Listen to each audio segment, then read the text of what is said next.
ದೇವರಿಗೆ ಹಣ್ಣು ಕಾಯಿ ಇಟ್ಟು ಪೂಜೆ ಸಲ್ಲಿಸೋದು ಸಾಮಾನ್ಯ. ಆದರೆ ಇಲ್ಲಿನ ದೇವಸ್ಥಾನದಲ್ಲಿ ದೇವರಿಗೆ ಸಾರಾಯಿ ನೈವೇದ್ಯವನ್ನ ಅರ್ಪಿಸಲಾಗುತ್ತೆ.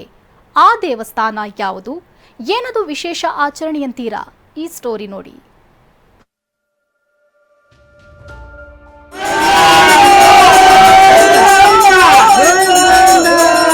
ಸಾರಾಯಿಯೇ ನೈವೇದ್ಯ, ಎಣ್ಣೆಯೇ ಪ್ರಸಾದ.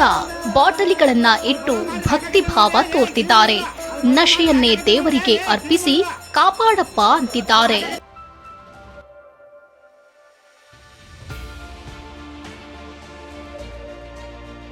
ಹೌದು, ಈ ದೇಗುಲದಲ್ಲಿ ಸರ್ವವು ಮದ್ಯಮಯ. ವೆರೈಟಿ ಬ್ರ್ಯಾಂಡ್ನ ಲಿಕ್ಕರ್ ಇಟ್ಟು ಪೂಜೆ ಸಲ್ಲಿಸುತ್ತಿರುವ ಈ ದೇಗುಲ ಬಾಗಲಕೋಟೆಯ ಗುಳೇದಗುಡ್ಡ ಲಿಂಗಾಪುರದ ಕನಕರಾಯನ ಗುಡಿ. 600 ವರ್ಷಗಳ ಇತಿಹಾಸ ಇರುವ ಕನಕರಾಯನಿಗೆ ಭಕ್ತರು ಇಷ್ಟಾರ್ಥ ಸಿದ್ಧಿಗಾಗಿ ಮದ್ಯ ಅರ್ಪಿಸೋದು ವಾಡಿಕೆ.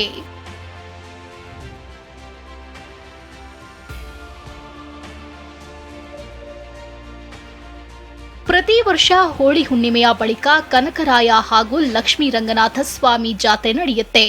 ಜಾತ್ರೆಗೆ ಬರುವ ಭಕ್ತರು ದೇವರಿಗೆ ಎಣ್ಣೆಯ ನೈವೇದ್ಯ ಅರ್ಪಿಸ್ತಾರೆ.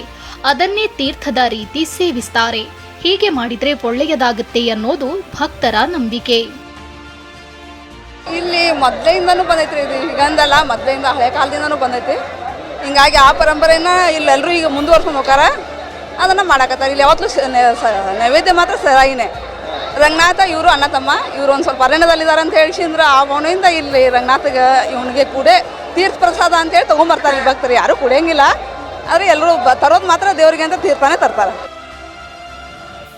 ಈ ಮದ್ಯದ ಆಹಾರಕ್ಕೆ ನೈವೇದ್ಯಕ್ಕೆ ಹಿನ್ನೆಲೆಯೂ ಇದೆ.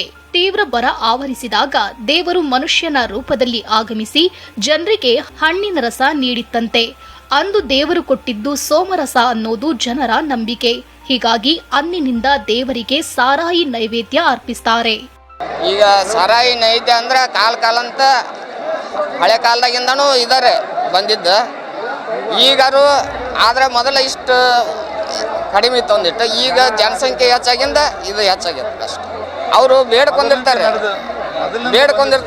ಈಗ ಒಬ್ಬೊಬ್ರು ಒಂದೊಂದು ಕೊಡನ ಬೇಡ್ಕೊಂಡಿರ್ತಾರೆ. ಒಂದು ಕೊಡನ ತಂದು ನೈವೇದ್ಯ ಮಾಡ್ತಾರೆ. ಸಾರಾಯಿ ಅರ್ಪಿಸಿದ್ರೆ ಸರ್ವ ಬೇಡಿಕೆಯೂ ಈಡೇರುತ್ತೆ ಅನ್ನೋದು ಭಕ್ತರ ನಂಬಿಕೆ. ಹೀಗಾಗಿ ಜಾತ್ರೆ ವೇಳೆ ಯಾವುದೇ ಭಯವಿಲ್ಲದೆ ಮದ್ಯ ಮಾರಾಟ ಮಾಡ್ತಾರೆ. ಜನರು ಕೂಡ ಮದ್ಯದಲ್ಲೇ ತಮ್ಮ ಭಕ್ತಿ ಭಾವವನ್ನ ಸಮರ್ಪಿಸ್ತಾರೆ. ರವಿಮುಖಿ, TV9 ಬಾಗಲಕೋಟೆ.